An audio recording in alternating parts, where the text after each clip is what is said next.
Hey hi everyone, তোমরা তো আগের ভিডিওতেই দেখেছো যে আমি গিয়েছিলাম চৌধুরী হাওয়া রেস্টুরেন্টে।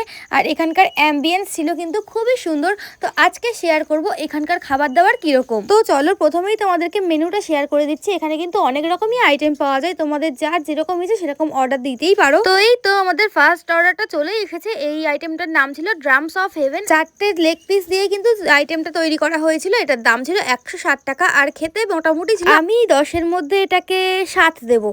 রেস্টুরেন্টটা কিন্তু অনেকটা এলাকা জুড়ে আর অনেকটা জায়গা রয়েছে। তো এই তো এখন সেকেন্ড অর্ডারটা চলেও এসছে আর এখানে ছিল চিকেন মোগলাই। চলো খেয়ে দেখা যাক এটা কিরকম খেতে। আর এটার প্রাইস নিয়েছিল 110 টাকা। চিকেনের পরিমাণটা একটু কমই লেগেছে আমার, তাই 10-এ আমি ওটাতে 8। নেক্সট অর্ডার ছিল একটা লেবু চা, দাম নিয়েছিল 12 টাকা আর খেতে কিন্তু বেশ সুন্দর। এটাতে 10-এ 10ই দেবো। এরপর নিয়েছিলাম একটা এগ চাউমিন আর এটার দাম নিয়েছিল 70 টাকা।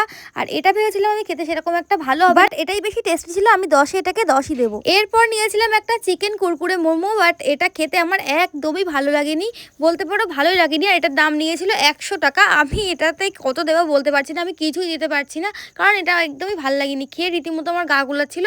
হয়তো অনেকের পছন্দের সাথে আমার পছন্দ এক হবে না। আর সত্যি কথা বলতে আমি ফার্স্ট টাইম এটা ট্রাই করলাম, আগে কখনো কোথাও থেকে আমি কুরকুরে মোমো ট্রাই করিনি, তাই আমি ঠিক বলতে পারছি না এটার টেস্ট কিরকম হয়। যদি এরকমই হয়ে থাকে তাহলে সত্যি কথা বলতে আমার পছন্দ। তো এই তো আমার আজকের ভিডিও ছিল এইটুকু। দেখা হবে নেক্সট কোনো সুন্দর ভিডিওতে। আজকের মতো টাটা।